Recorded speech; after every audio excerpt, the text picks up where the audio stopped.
Today we'll look at absolute maximum and absolute minimum values.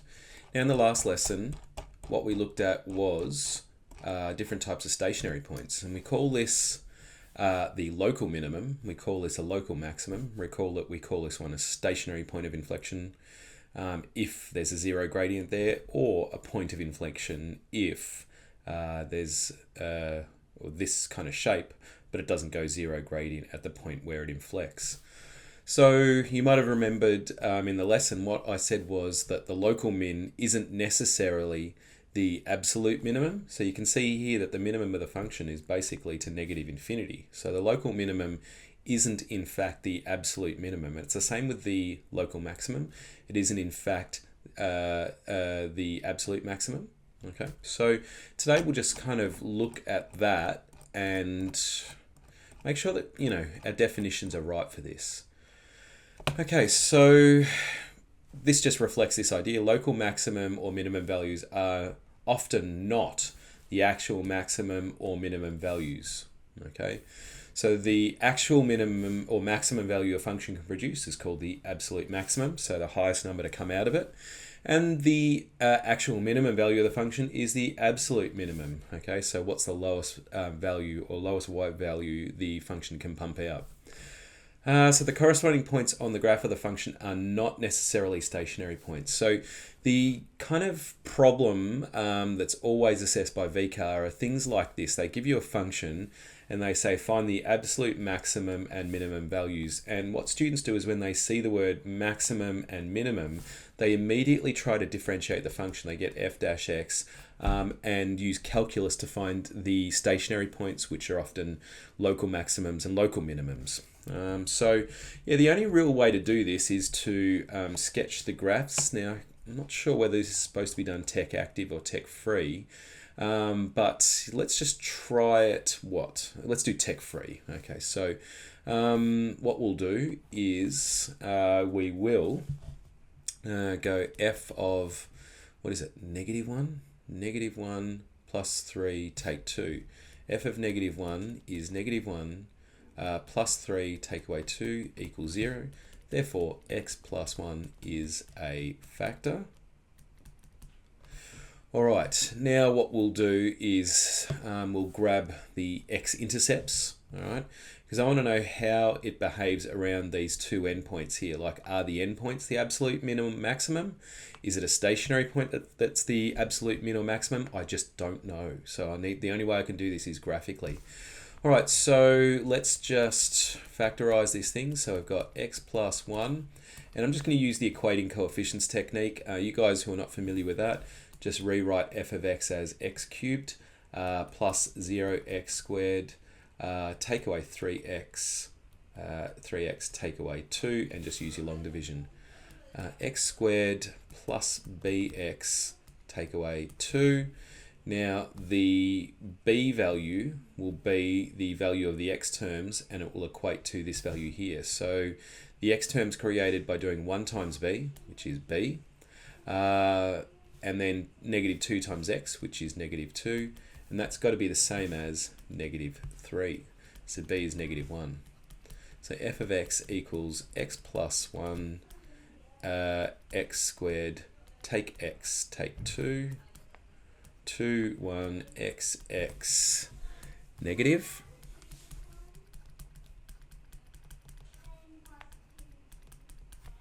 x take 2. So here's what we know so far. So our Cartesian plane is so far looking like this. So we've got -1, 1, 2. And what's going to happen? So we know that this is going to be a stationary point, okay, because it's a repeated factor. We know that the cubic is positive, so it's going to take this shape here. So essentially the function is going to come in, go down, and come back up. All right, so it's defined over this domain here. So it's -2 to 2. So let's put a -2 in and find out what the function is there. and it's included. And what I don't really know is whether this stationary point here beats this value here for the minimum, okay? And I know graphically it looks like that's the case, but remember I've drawn this without actually calculating the stationary point. So this point here may actually be lower than this point, and I just don't know yet, okay? All right, so what we shall do is we'll go f of -2, that's gonna be -8 plus 6, take away 2, which is -4. Okay, so this endpoint here is -2, -4. We know that it chops here. Okay, so we can see that I already know the absolute max. So we're going to say abs max is, and we just state the value. So 0 is the highest value it can pump out. Okay, it's the largest possible value. Okay, the absolute minimum then, let's work out the stationary points. So to do that, I'm going to go f dash x equals, where's the function? 3x squared take away 3x.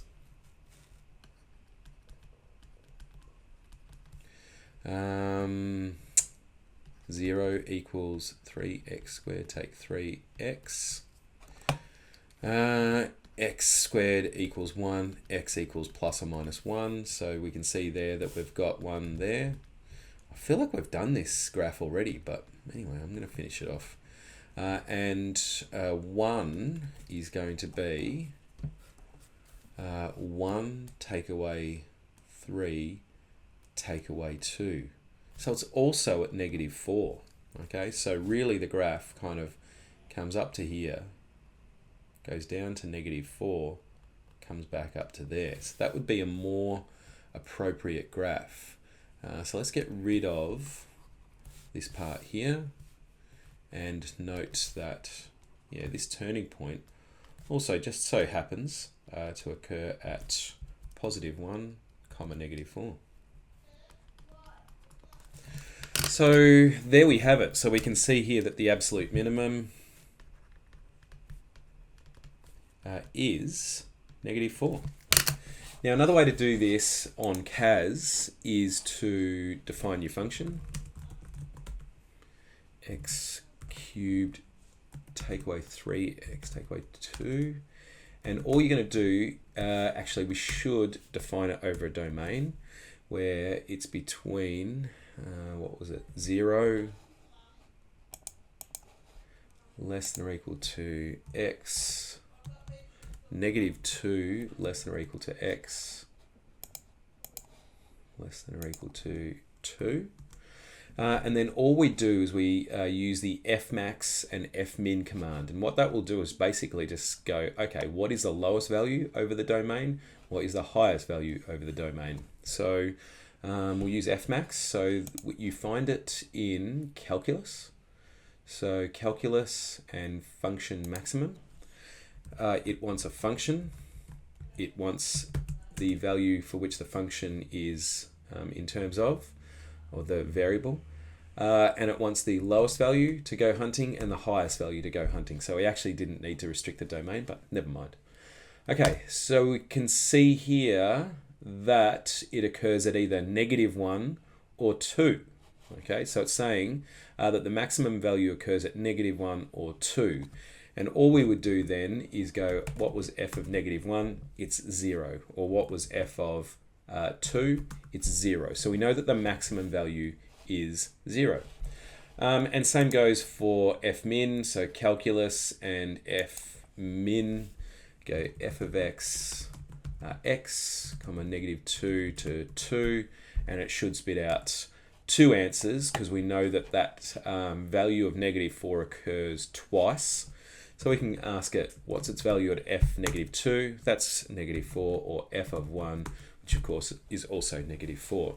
So that would be a really fast way of doing this problem. So again, really 2 common mistakes with this is students to find the absolute maximum or minimum just head straight to calculus and calculate stationary point values. Okay, and that tends to be a mistake.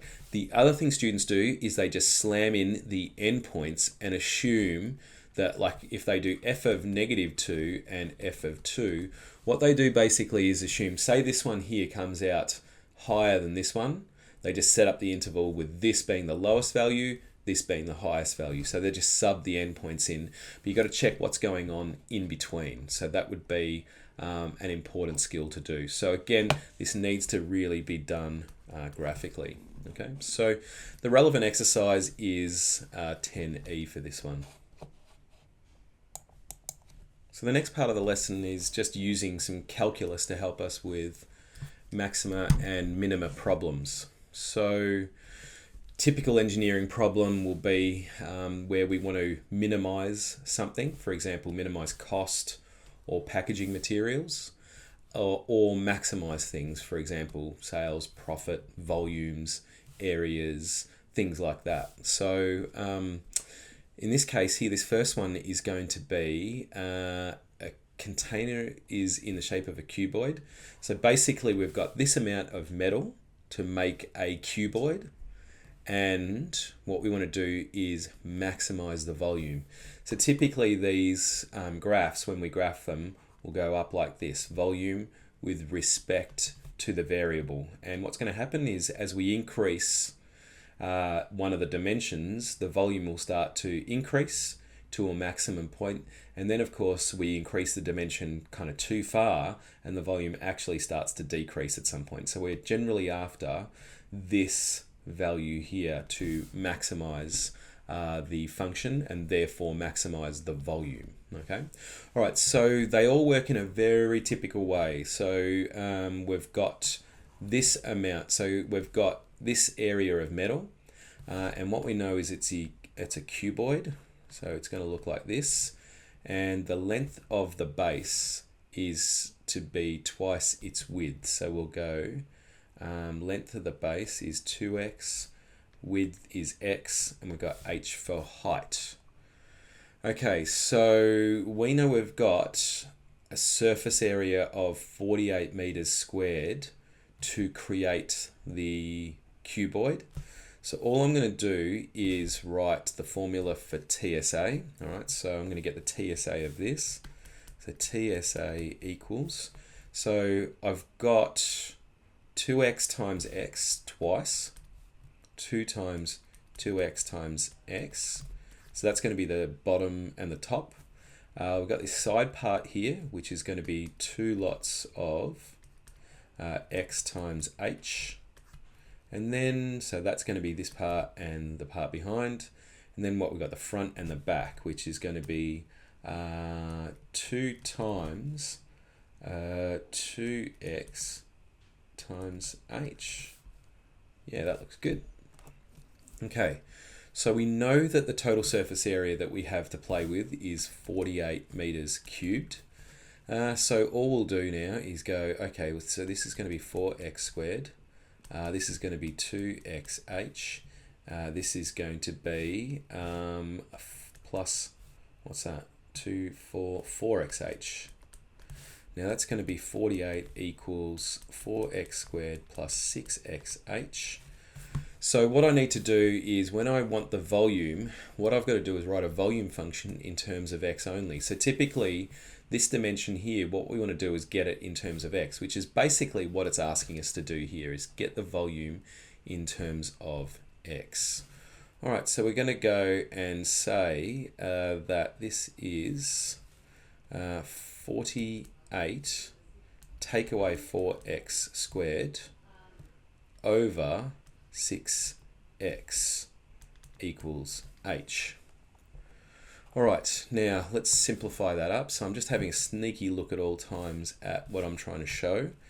So this is going to be, so 6 goes into 48 8 times. That's going to be 8 on x still. And then that goes into that. We'll simplify the fraction down to 2x on 3 equals h as required.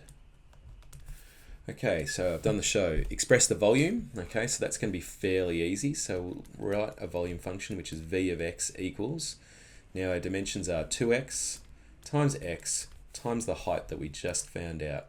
8 on x take away 2x on 3. And that'll be fine for an answer for that. You might think, do we need to factorize or simplify it or whatever? And in fact, we don't, okay, because the volume is expressed in terms of x. So this is perfectly good, but you can change the appearance of it a bit and expand it if you want, or factorize it if you want, doesn't really matter. Okay, so now what we'll do is we're going to, so this here is part B, I think, is it, or part A? The show was part A.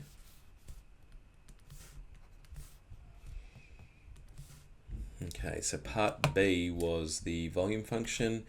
And then what we're going to do is we'll do this on CAS, and we'll just have a look at our function, and we'll just note what it looks like, but then I'm going to show you how we're going to use CAS to answer the question, as well as how to kind of answer it with exam 2 style working.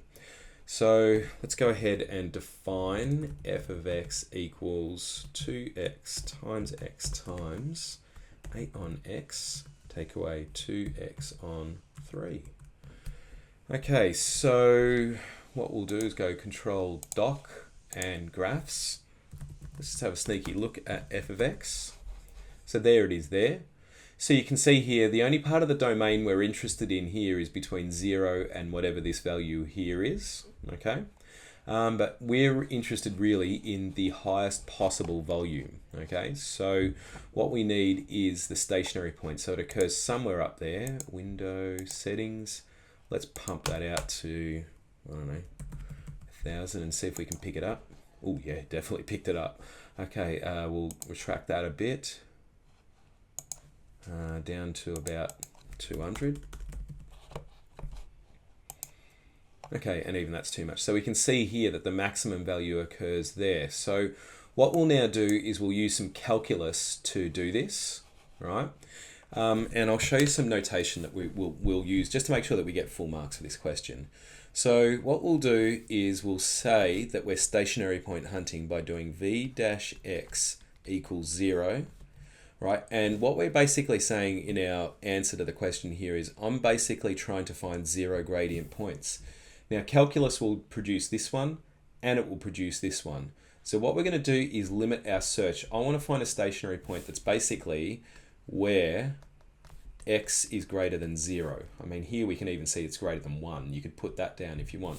But this basically just removes any need to refer to this stationary point solution if we say where we're hunting for stationary points. Okay.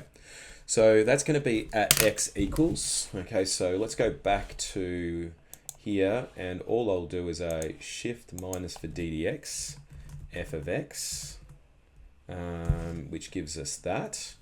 Then we'll go solve f of ants equals 0 for x. Now it gives us, of course, 2 stationary points, which we knew would happen, but we're only interested in the positive ones, so it's when x is equal to 2. And then all we'll do, so we know that it's find the maximum volume, so we'll just do v of 2 equals, so back on the calc, f of 2 is 64 on 3, what was it, meters cubed? Yeah, that's the maximum volume I can produce. And we need to state the dimensions. So the dimensions are the length, width, and height. So the length was 2x. So that was 2x, that was x, and that was, the height was 8 on x, take away 2x on 3. So what we can see is that the length is going to be 2 by 2 because it occurs for this value of x. So that's going to be 4 meters. This width is going to be 2 meters, and this height is going to be 8 on 2 is 4. Take away 2 2s are 4. 4 on 3. And that's 16 on 3, take away 4 on 3. 16 on 3, 12. 16, no, it should be 12 on 3. Take away 4 on 3 is 8 on 3. And there is the dimensions. So again, what we've done is settled an age-old argument here by people to just basically say, if I said to you guys, hey, got this bit of material here and I want to make the biggest cuboid possible, what do you think the dimensions are? One of you might say, oh, this by this by this. Another person might say, no, I reckon it's this by this by this. But basically, calculus tells us that it's this by this by this is the best option. There is no better option than this. This question here is a bit of a classic. What we're doing is we're finding the minimum distance from the straight line with a particular equation to a point. And this particular case of it involves this line here, y equals 4. And what we're trying to do is work out the smallest distance to the point. So we can take like basically a point on here or a point here or a point here. And what we're looking at is how far is it from these points. Okay, so there's really two ways of doing these problems. The first way is to do it intuitively. The second way is to create a distance function and then work out the minimum distance. So we'd be minimizing this. So I'll do it intuitively first and then I'll use some calculus on it. So intuitively, if I said to you, listen, we're trying to get to this point here, 1, 1, where would you stand along this line here so that this distance here was the shortest distance? And what I'd hope you'd say is that you'd stand at a point that is at right angles to the line to the point, i.e. this line here would be perpendicular to this line. And so that's exactly what we're going to do. All right. So basically, the way the intuitive approach to this works is we're going to work out the equation of this line.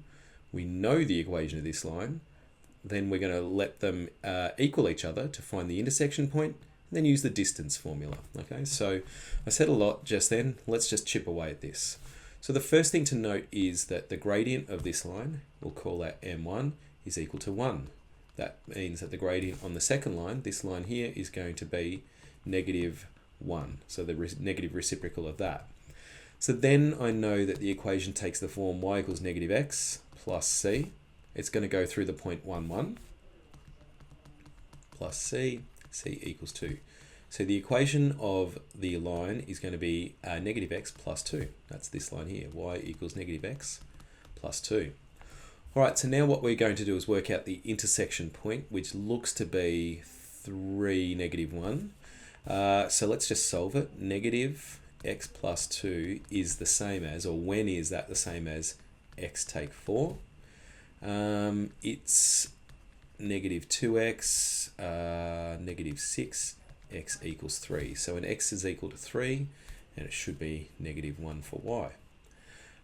So 3 goes in, 3 take away 4 is indeed negative 1. So 3, negative 1 is the intersection. That point there is 3, negative 1.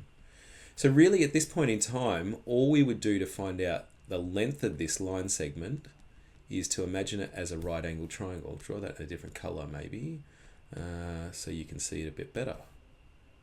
So there. So what we would do is just, we need that length there. So I'll redraw the triangle. So it's this right angled triangle. Now this distance here is going to be the distance from 1 to 3, which is 2. This distance here is going to be negative 1 to 1, which is 2. And this is what we're trying to find out.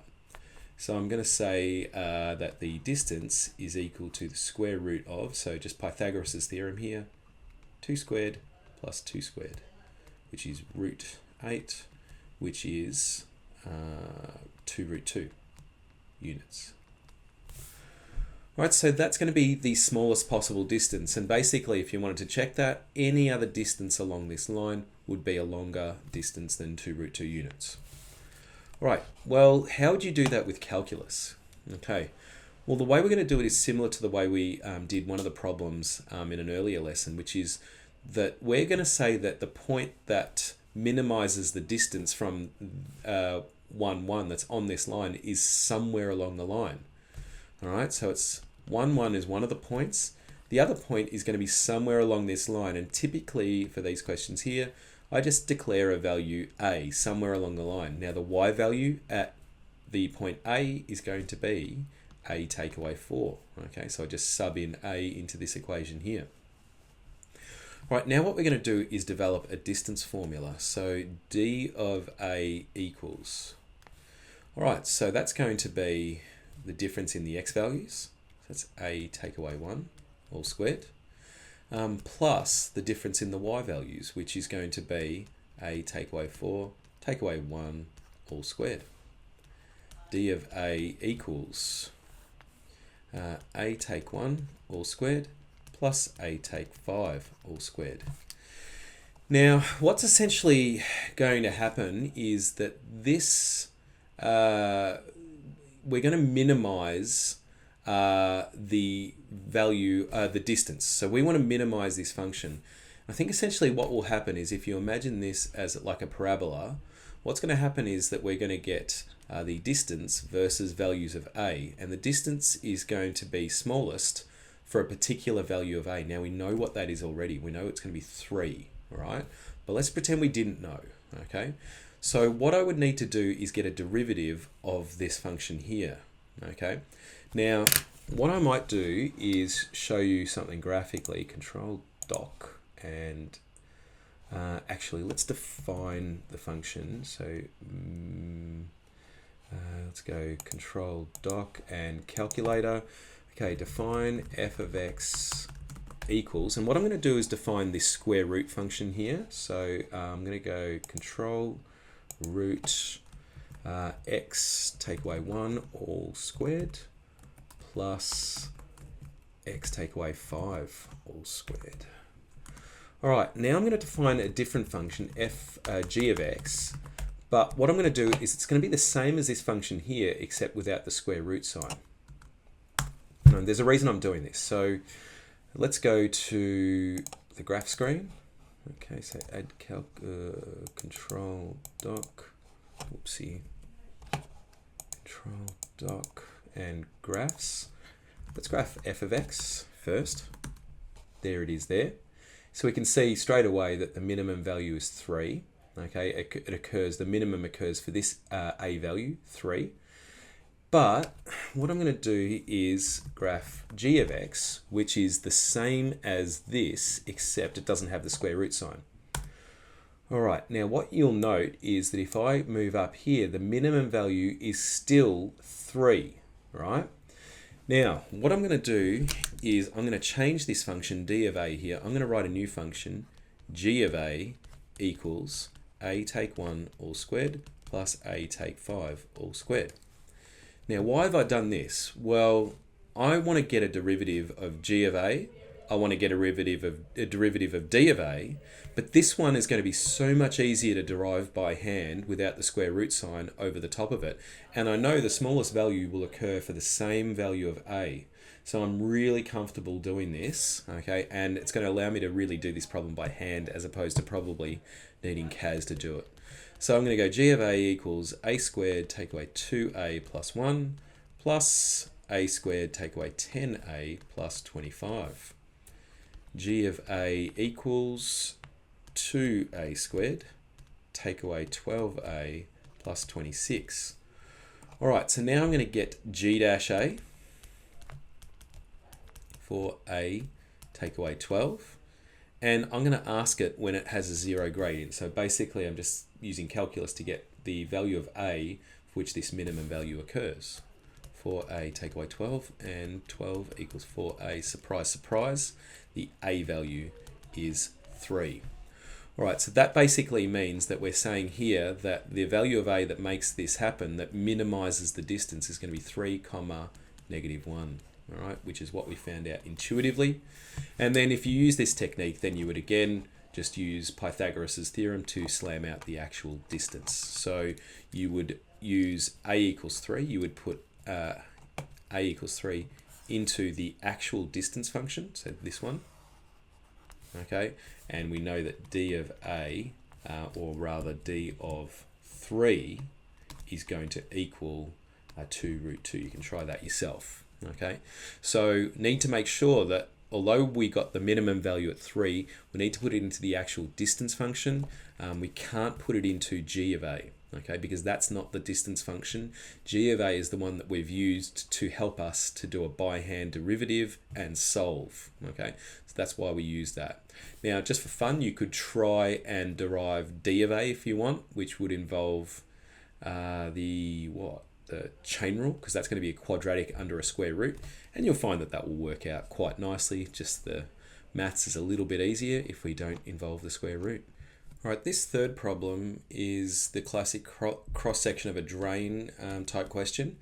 And what they use for these ones here is they give you an isosceles trapezium. And what they do is ask you for the angle, so this angle here, that maximizes the cross-sectional area.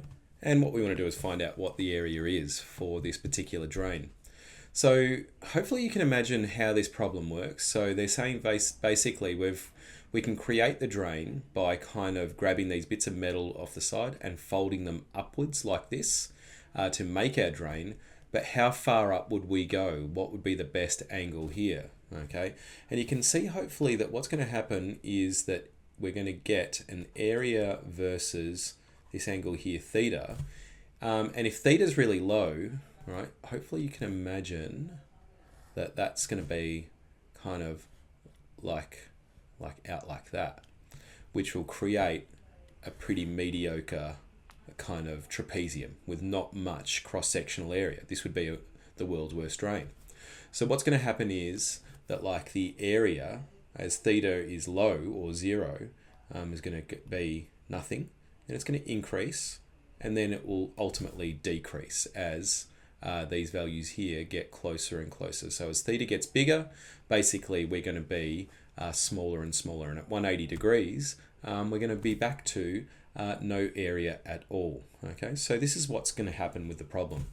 Now the second thing to note about these problems here is they always have the same answer, and that is that theta will be pi on 3. Now how do I know that? Well, let's draw what this thing looks like in terms of trapezium. So we look at that.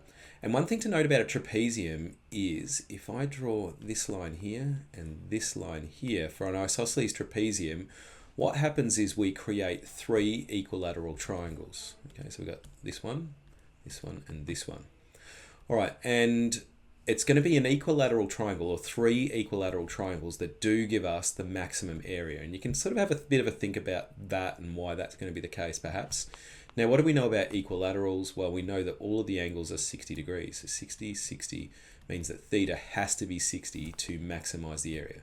So the answer to this question is going to be theta equals pi on 3. Okay, so we know that this is going to be the answer. But let's go back to square one and kind of do the problem. And we're going to use some calculus to do it. Okay, so we're going to produce an area function. We're going to vary the value of theta, or, well, sort of vary the value of theta, and see what happens. All right, so the way this problem is often done is something like this. All right, so what we do is we, again, redraw, or not redraw, but kind of make a few marks on this trapezium so that it looks like this. Now let's fill in the information that we know. 2, 2, 2 from there to there. All right, now what we're going to do is get the height. We should write out our formula. So A equals half A plus B H. That's on the formula sheet as well. So what we need to do is work out what this distance here is, what this distance here is, and what the height is. And then we can work out what our B value is, our A value, we know that. That's going to be this one here too. All right, so now I know that this distance and the height varies depending on the value of theta. Okay, so the way these questions go is we generally take out the right angle triangle here. We know that this is 2. We know that this is the height, and we'll name this angle here alpha. All right, so what we're going to do is try to get a version of height in relation to alpha. So we think about what trig ratio relates these two. That's the adjacent and that's the hypotenuse. So that's going to be cosine alpha equals h on 2. The height is cosine or 2 cosine alpha. So that's going to be the height. all right? And of course it varies because it says basically you give me a value of alpha, okay, and that will be the value of the height.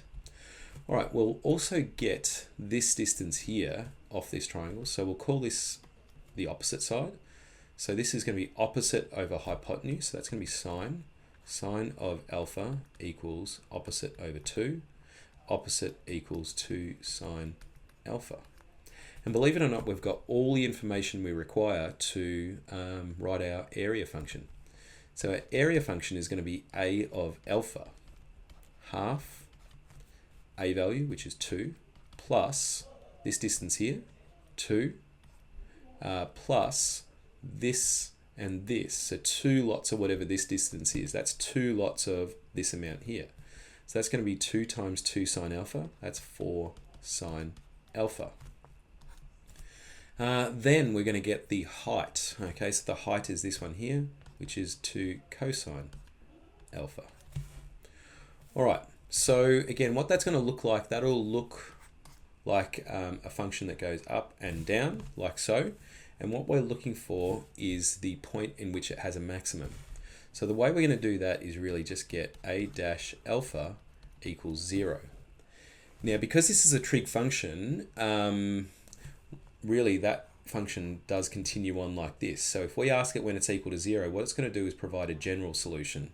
So we need to basically tell it that where alpha is an element and specify possible angles that this will be. Now we know that the answer actually is, or alpha, it's going to say that alpha is pi on 6, okay? But we know that theta is pi on 3. So let's just get it to hunt over 0 to 90 degrees. So we're going to say between 0 to 90, or alpha is an element between 0 and pi on 2. All right, so the way we're going to do this one is we'll just chuck it on CAS. So let's define f of x equals half times 2 plus 2 is 4 plus 4 sine x times 2 cos x. All right, it's going to apply all sorts of identities to that. So when you recall f of x, it's not going to look anything like that because it's applied a whole ton of trig identities that we really don't need to worry about in maths methods.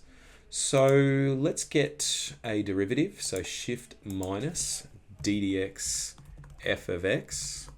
And what we'll do is we'll solve that for 0 between the values of 0 and pi on 2. All right. Now the calculator does a funny thing here. So what it does is it says x is, or in our case theta is, that's the old mistake that students make, is that they put this x value down. So alpha is 0.5235 ... Now what is that value? And I said that alpha is going to be what, pi on 6, and it's given us this value here. So what I'm going to do is just check roughly how many degrees that is by grabbing it and doing the radians conversion. So I'm going to go times by 180 on pi. And what we can see here is that the calculator, for some reason, is unable to give us an exact answer. So it automatically goes into approximate. Actually, I wonder whether, I'm just going to try this. Settings, document settings, and I'm in auto. I wonder if I change that to exact, whether it will do an exact answer. Current. Okay, let's try that solve again. Just see. Doesn't want to do it. Yeah, that's really interesting. Okay. So yeah, we know that in this case here, alpha is that which is 30 degrees. And it's exactly 30 degrees. Okay. So if we know that that is 30 degrees, then we know that this angle here, okay, because this is a 90-degree angle, 90 and 30 is 120, 120 and 60. So that means therefore theta equals 60 degrees, or pi on 3 radians. All right, so that's the first part done, and now all we need to do is work out the maximum area. So all we're going to do is sub that in. Okay, so the way we'll do this is we know that the maximum area occurs when alpha is 30 degrees. So all we'll do is we'll go a of pi on 6.